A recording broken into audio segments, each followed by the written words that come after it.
Okay. Welcome to Sportishness. Or sporkishness if you happen to like the wonderful plastic spoon that you can find in cafeterias all over the world. We should form an acting school of overacting. Overdone. Overdone. Roger. Okay. All right. Yeah, so welcome to Sportishness. Here we are. Post-Super Bowl. And right now, I'm going to do an effect in Premiere where it's going to be really dark in the studio. I don't feel like waiting for the lights to warm up like they had to do at the Superdome, but I will darken it right now. So we're going to be in the dark right now. Well, half in the dark, Half in the dark, yes. I'll put you in the dark half. Right. So I will be on the Ravens side yelling for hours, it seemed like, at some poor NFL guy about the lighting situation. John Harbaugh was a little bit tight with that. I think the term we used before the show was. Wow, yes. I'm not sure if that'll get by the censors. Me being the censor. So could we call that a? Yes, a demon. Yes. You know, the blackout, of course, is one of the biggest stories about the Super Bowl. I don't think it's ever happened before, has it? At a Super Bowl. Playoff game, yes. At a playoff, yeah, but at Super Bowl, no. Okay. Well, there's been other wacky things, but not. I mean, like a frozen field, right? That kind of stuff. But yeah, but it's one of those things. A lot of people have tried to make this into a really big story, and it is, but it's kind of a tale of two perspectives to me. One is that it isn't a big deal because basically both teams were equally affected, right? They basically all had to cool their jets, and one team, when the game resumed, was ready to take the bull by the horns, and the other team got set back on their heels by a team that was ready to play. Sure. And you know what? Kudos to the 49ers for coming out and taking advantage of the break they got. They were able to reset. I think that they were just about down for the count there after that 108-yard return. Sure. I agree completely. One of the things I've always loved about football, I thought puts it away from other sports, is they'll pretty much play in anything. Lightning almost has to strike the field before they'll stop playing.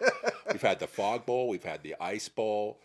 We've had plenty of games in thunder or lightning has been pouring in buckets on the field where people would, no joke, slide 20 yards after falling down on a sheet of water. Right. In snow, in ice, nobody cares. Right. So I kind of was a little bit disappointed that things had to be so pristine to play. Now, something I didn't realize at the time was it wasn't just the lighting system had gone down, but it was a lot of the electronic systems for communication. Right, like the field-to-booth communication system. And I think that's actually what John Harbaugh was actually throwing a fit about, because... Right. Obviously, you want to have that as running up as much as possible, especially in the modern sport where the coaches are so far from the field. Right. But if it had just been the lighting and maybe the announcers booth, I would have loved to see the announcers down on the field like the old days. Yeah, that would have been awesome. That would have been great. Playing a little bit in the dark, who cares? But obviously, the problem was more than just the lights. Yeah. And the NFL, I think, did the right thing. And you know what? Hey, that happens.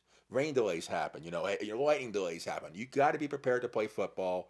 No matter what the conditions. Under all the conditions, exactly. Under all the conditions. Now, clearly, there was an impact on the game, on the flow of the game, by virtue of the blackout. I mean, when you look at it here, some stats I accumulated. The Ravens got 6. Okay, so at the blackout, it was 28-6. Right. Ravens up. After that, the Ravens earned only 6 points, the 49ers 25. Yards, 126 for the Ravens, 260 for the 49ers. Rush yards, Ravens 39, 49ers 126. And first downs, the Ravens had 7 first downs, the 49ers had 12. So clearly there was an impact on the game. I mean, 49ers were on the ropes before the blackout. After the blackout, they came out slugging. Sure. Both teams had the equal amount of time to make a second set of adjustments. Right. I would have treated it just like a second halftime, especially after I've been told it would take 15 or 20 minutes for the lights to come up. Right. Hey, that's halftime. Yeah. Let's huddle. Let's think about what we're doing. Exactly. Let's make changes. Both teams had the opportunity, and if only one took advantage, well, that's not the team who did the right job's at fault. Exactly. So overall, I mean, what were your thoughts? So if we just take that off the table, again, both teams had to deal with it. Nobody got ahead on that or should have. It should not have made a difference. Leaving aside the fact that it obviously did, what about the rest of the game? Well, you know what? My overall impressions are really that the 49ers abandoned a lot of the things that made them great this year. I really felt like, I mean, they had some read option work, you know, but I really don't feel like they were committed. You know, they were merely interested. Sure. They weren't committed to their read option. I think it is no accident that in that surge in the second half, that it also included 50 plus yards of Kaepernick's rushing, and he did, by the way, finish the game with 62 yards. So And a I touchdown, wasn't, right? huh? He had that one run in, didn't he? Yeah, From 15 out, I think. yeah. So, So, I mean, you know, 100 yards. You know, me talking about him having a 100-yard day and that being, you know, it for Baltimore wasn't that far off. You know, I mean, I think actually if he had had a little bit more of a rushing day, it would have been a different thing. Um, I really, I was disappointed how in the first half they were playing him as a pocket passer. In fact, I saw way too many 2 and 3 wide receiver sets, mostly two wide receiver sets. But the thing about it is that from what I've read, only about 20% of their plays involve 2 or more wide receivers. So basically, with 3 wide receiver sets, and towards the end of the first half, I saw a couple of 4 wide receiver sets. So I mean, they might as well have brought Baltimore into the huddle because there was no sugar on the fact that they were in a passing. no, they were pretty clearly in some places in passing situations. Sometimes there was no backs in the backfield. I mean, Right. you know, you can't read option with nobody. Exactly. There's no option. So I'm disappointed with how the 49ers abandoned the things that made them great. I think they just outthought themselves. I- Like we've talked about this during the regular season. I think that, you know, hey, last game we got away with doing almost pure pocket passing. Right. You know, but now the Ravens know that, and so Right. there's this whole I know that you know that I know. I think they just thought themselves into oblivion and made their game plan. They got, like you said, they got away with what made them successful in that first half. Right. And obviously when they got back to it, it worked. Exactly. They just started off with that. Yeah, exactly. The other thing too is, you know what? I from here on out, I am no longer going to be Mr. Dowdy Dowderton about Joe Flacco. I'm still going to rail on him. The same type of pass. He completed it again. Hey, the ball's in the air for half an hour. Where are the defenders? Yeah. You've put Ed Reed on the other side of that pass, and he catches that or knocks that down every time. Yeah, that's true. I don't understand how he gets away with that. Well, I'll tell you, one of the things that I actually learned, one of the things I learned, now remember last week, last episode, I talked about how I thought it was going to be Flacco to Torrey Smith. One of the things I didn't realize actually is that Torrey Smith, the reason why they fired their offensive coordinator, or one of the reasons, is that basically Flacco was getting sacked a lot because he was holding on to the ball too long. He was holding on to the ball too long because their tight ends, Dixon and Pitta, and also Bolden, wide receiver Bolden, they're not super fast receivers. So basically, you know, they weren't able to break out quickly enough for Flacco. So basically, the new offensive coordinator came in and started playing Jacoby Jones more. Okay. And Jones and Smith are incredibly fast. So basically, their speed has allowed the field to open up a bit. You know, because there's always that threat of Jones and Smith getting behind the defenders. Because of that, then it's basically created more space for Bolden and the 2 tight ends. Okay. So I feel like I was kind of half right there in my ignorance, in the sense that the threat of Smith getting behind the defenders, I think, opened up things for Bolden to be able to get in there and make his 6, 7, 8 catches, whatever it was. But clearly it was Flacco to wide receivers. Flacco on the offensive side won that game. It was a incredibly impressive performance. Absolutely. I mean, they won. He turned in a great performance. No picks again. And no picks out throughout the playoffs. So you can't ask for any more from your quarterback. Now, going back to your reaction about Flacco there, the thing about it is, what does it got to take for the league to figure out that you don't give Flacco that much time and you don't let his receivers get behind your defenders? It seems that the San Francisco safeties were a little aggressive about coming up on the short options. But that's what the Ravens do. They'll do the long in route, and the safety will bite on that, and then they'll just have some guy do double move and get single coverage and get behind people. And it just seems like instead of playing for the interception and being that hyper aggressive, just recognize that Flacco loves to throw those deep balls, and you may have to give up the underneath throws and just protect the deep threat. See, I totally agree with you. I think the cure to Flacco is realizing that you're probably going to pad his stats a lot, but with a bend don't break philosophy, and the break being letting that receiver, who's gotten behind your defenders get all the way down to the touchdown. Instead, let him complete a 40-yard pass. So what? You'll murder him on the next down. Yeah, exactly. And nobody seems to, the teams that they played in the playoffs, including the Broncos, just did not seem to get that fact. And to me, again, not a coach, but it seems pretty straightforward to me to not let that happen. Now, there's another thing, too, that I've talked about how, the team that would, put the most pressure from the defensive front would, win the game. Well, one place where the 49ers completely fell down, their lefty E and linebacker, both Smiths. Yeah, the Smiths. The Smiths. They've had success all year in putting, some pretty strong pressure on the quarterbacks. They completely failed. Basically, Baltimore's left guard and tackle did a superlative job of creating pocket space for Flacco. And even when in that glorious 17 minutes of the 49ers, playing up to their potential, they still were having some great success, so that Flacco was able to read his way out of the pocket and still be able to complete passes on the fly. I mean, they put some hurry on him, but they never really got a sack on him, for one. So, hey, kudos to the offensive line for creating the pocket. Boo to 49ers for not being able to mount that pressure on Flacco. And also, you know what, Ed Reed. Ed Reed has one job in the Flacco's organization, and that's to sit, in the way deep, usually 30 yards off the play, apparently, and read the quarterback. And he did that, and he intercepted Kaepernick at a critical moment. So, hats off to Ed Reed. I think that's basically the core of the story of the game. So I don't disagree with any of your points on that. We've already talked a lot about the whole blackout situation. I don't think we need to rehash that. I think the only other major factor for me on this game, the meta game of football, not the play on the field, that I thought was a little unusual, was the refereeing. Right. The refs just weren't calling anything.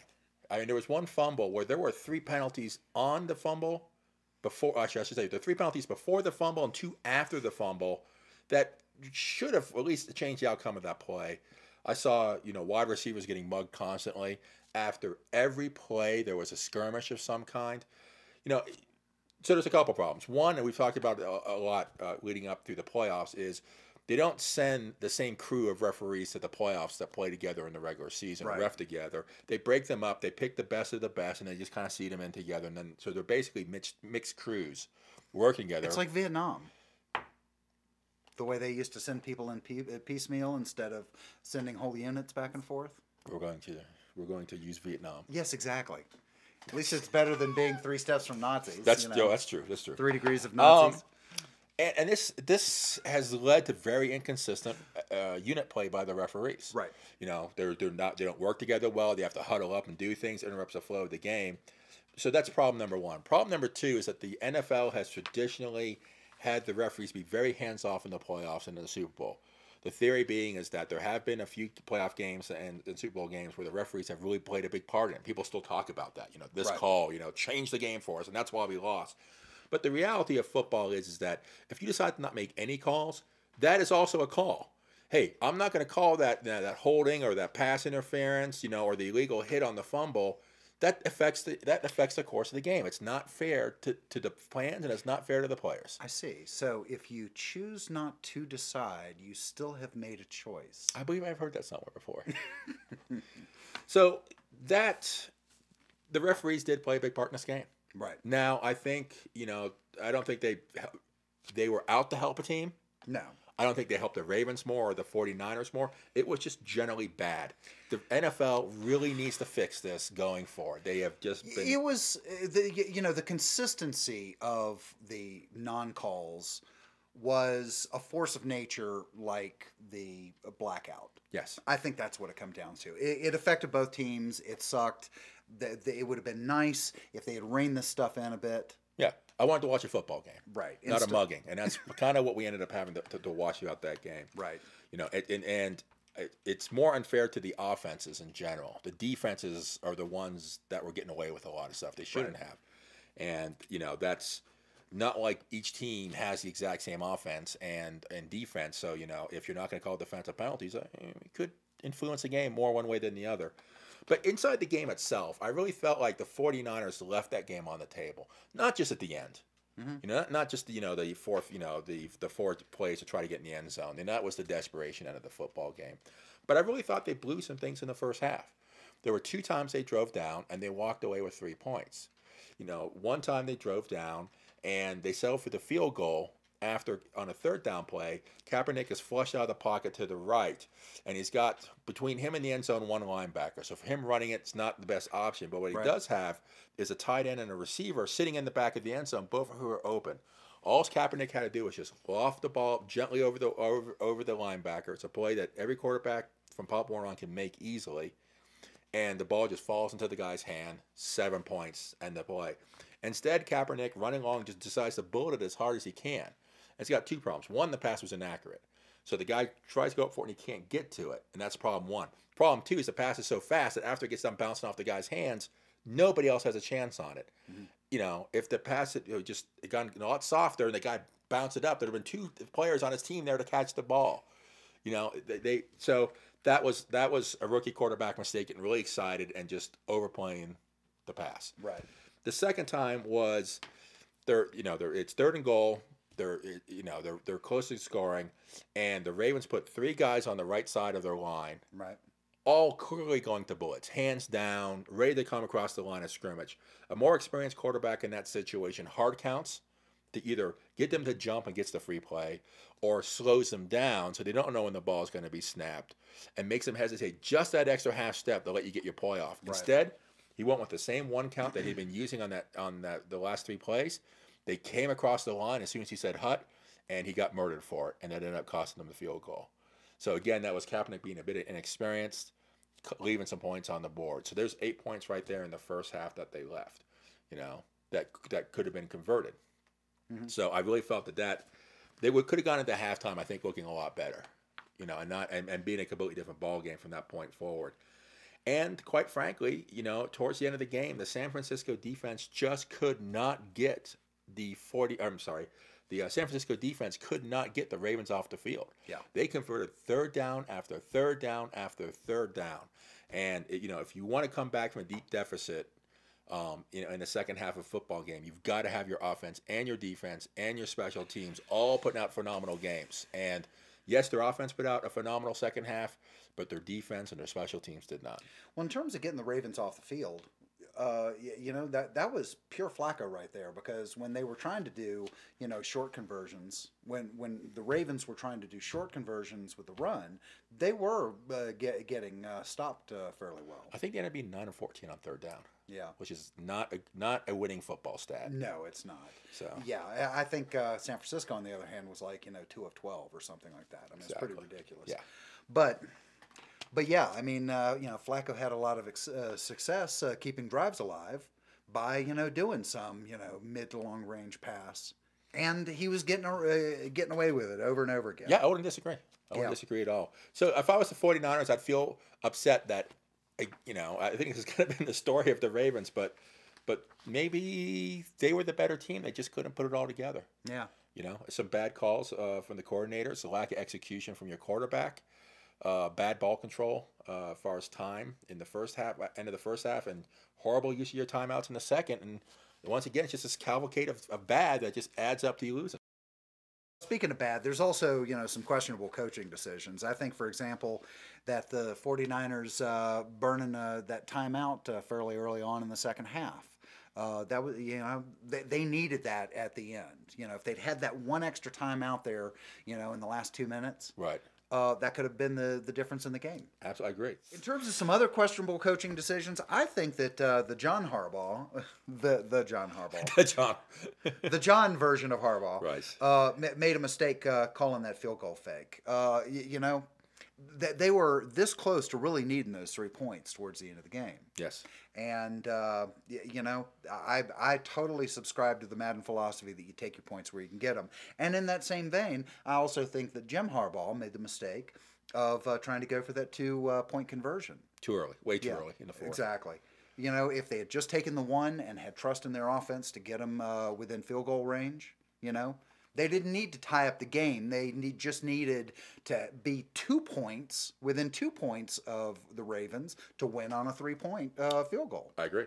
So anyway, and then of course, in terms of that Crabtree non-call, the pass interference. See, as far as I'm concerned, the interference penalty is immaterial to the fact that Jim Harbaugh and his offensive coordinator should not have set up a situation where they completely abandon their trust in Kaepernick, their secret weapon who provides that awesome, read option and running skill. They shouldn't have been throwing 3 passes to a wide receiver in that situation. No, they should have been doing what brought them success all year long. I completely agree. That was a mystifying last drive, and again, I think the coach just outthought himself. The offensive coordinator just outthought himself. If you're a running team, you run it or you play action it, and the threat of the play action keeps them just honest enough to open a lane or two for your running back. Absolutely. If you can run the ball, and they certainly could in that second half. Yeah, no, I did not understand that series, and yeah, you're right. By the time you get to the 4th down, you don't score. Well, you had 3 chances before that. You should have scored. Mm-hmm. Well, shifting gears, I just want to give a little bit of props to Flacco. Joe Flacco, you won a Super Bowl. John and I have been big fat boo birds most of the year about you. And I'm not giving up on that either. I still think you're a hack, but you keep winning games. Last week, John blew my wheels off by talking about how, Flacco had the remarkable accomplishment of going to the playoffs every year of his NFL career and winning at least one game. I mean, there are damn few quarterbacks that have gotten close to that record. So far he's got a 9-4 record in the playoffs, which is probably better than 90% of the quarterbacks that ever played the game. He's also got 3 championship game appearances, AFC championships. That's impressive.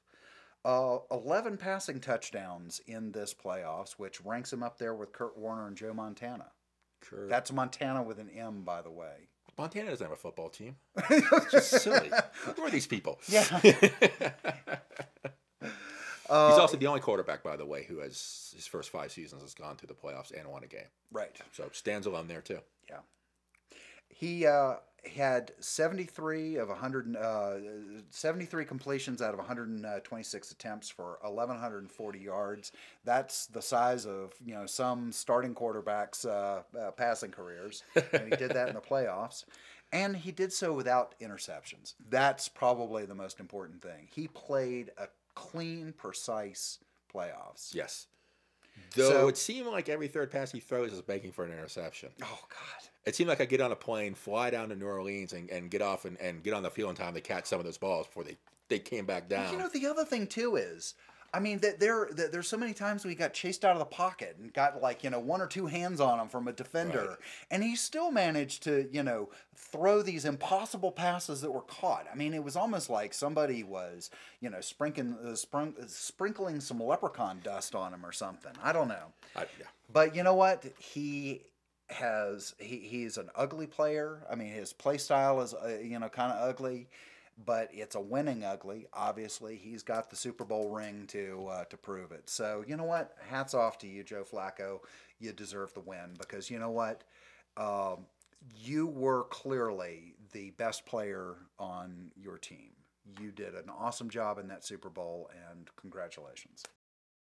The other thing that I want to talk about, though, is, of course, the legend of Ray Lewis, who retired this year. I have nothing to say. I'm just going to listen to you. There's some blooper reels that may never see the light of day. How do you feel about it? Yes, how do I feel about it? Well, I want to highlight the fact that Ray Lewis, in his impressive career, got 2 Super Bowl rings, separated by 11 years. And, that kind of seals the legend of him being a player of sustained brilliance. And really, all his other accomplishments support that, like his 13 Pro Bowls, which is the most ever for the middle linebacker position. 7 AP All-Pro teams, 2 NFL Defensive Players of the Year awards, 3 AFC Defensive Player of the Year awards, most starts at the middle linebacker position, most tackles in the postseason, 51, fastest to reach the 20 sacks, 20 interceptions combined milestone in only 113 games, fastest to reach the 30 sacks and 30 interception milestone, 204 games. He finished his career with 41.5 sacks, 31 interceptions, and 2,061 tackles. And I tell you what, there are at least 261 massive bruises from those tackles too. Because when he hit hard. He knocked fillings out of people's mouths. He hit them so hard. So, well, you were a warrior, and congrats. That was an impressive way of finishing up a career. I think the kid's going to go places in the football league. Yes. Yes, he is going to go places. He might even have a place in the... He's a first-round, obvious Hall of Famer. You know what? I don't think there's any doubt that he's going to be shooed right in. Yeah, no, he'll be a first ballot, first round, easy pick. Yeah. So, final thoughts. One of my final thoughts is that this was Kaepernick's 10th start in the NFL. 10th. His Super Bowl appearance was his 10th NFL start. That's pretty damned impressive for a rookie. Yes. I mean, that even surpasses old Dan Marino, So, good job, Kaepernick. And I think we're going to be seeing more of that kid around. Yes, he plays smart, and what a season. Yeah. I doubt he'll be making mistakes like overthrowing the ball or not reading offenses. I'll bet you he'll be practicing, his change-up counts. Yep. Yeah. Yeah, he has got a lot of positives, and I think he'll continue to develop, and we should hopefully see more of him. It's exciting. If when football turns into a completely pass-oriented game, it does get a little boring. Yeah. Hey, 20 yards. You got bring running back in and make it interesting, 5, 10, 15 yards of run. That's really exciting. It is. So, let's not forget, though, that we still have old RG3 and Wilson and Luck sitting out there who are only going to get better. Yeah. I mean, and also whose teams, if they have the least bit of competence, are going to be building their personnel in the offseason and building their playbooks in the offseason to work around what they now know about their talented quarterbacks. So I totally expect them to come out slugging next year, and it's going to be some exciting football. But wait, there's more.